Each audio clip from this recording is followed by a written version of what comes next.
Maithili express की शानदार प्रस्तुति।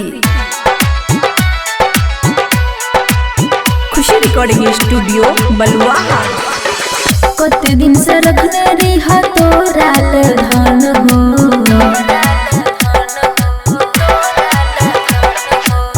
कते दिन से रखने रिहा तोरा धन हो। हाँ यो राजा आई शुरू करो लेके राजा हरि के नाम यो, आई शुरू करो लेके राजा हरि के नाम यो।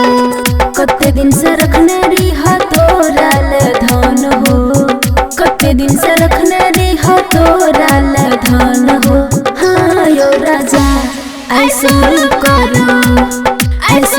करो लेके राजा हरि के नाम यो, आई शुरू करो लेके राजा हरि के नाम यो। DJ Sumit Satish रैमा, DJ Sumit Satish रैमा, DJ Sumit Satish रैमा, खुशी रिकॉर्डिंग स्टूडियो बलुआहा।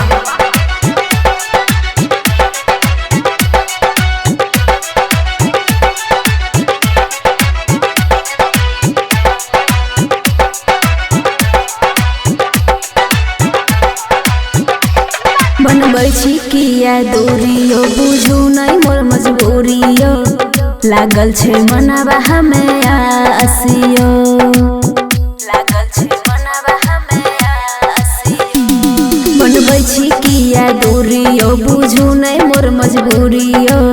लागल छे मनावा हमें आसियो।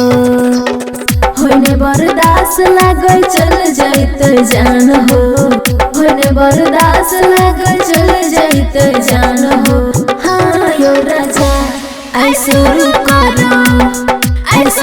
करो लेके राजा हरि के नाम यो, आई शुरू करो लेके राजा हरि के नाम यो।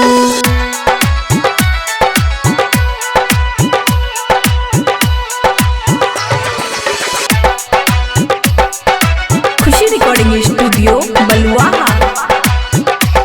कौशल छै पूरा जवानी हो, दूर कर तू परेशानी हो। कर जवानी यहाँ से खेल हो, कर जवानी यहाँ से खेल। कौशल छै पूरा जवानी हो, दूर कर तू परेशानी हो।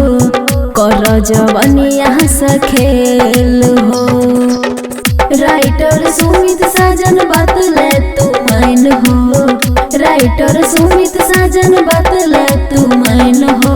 हाँ यो पिया आई शुरू करो लेके राजा हरि के नाम यो, आई शुरू करो लेके राजा हरि के नाम यो। खुशी रिकॉर्डिंग स्टूडियो बलुआहा।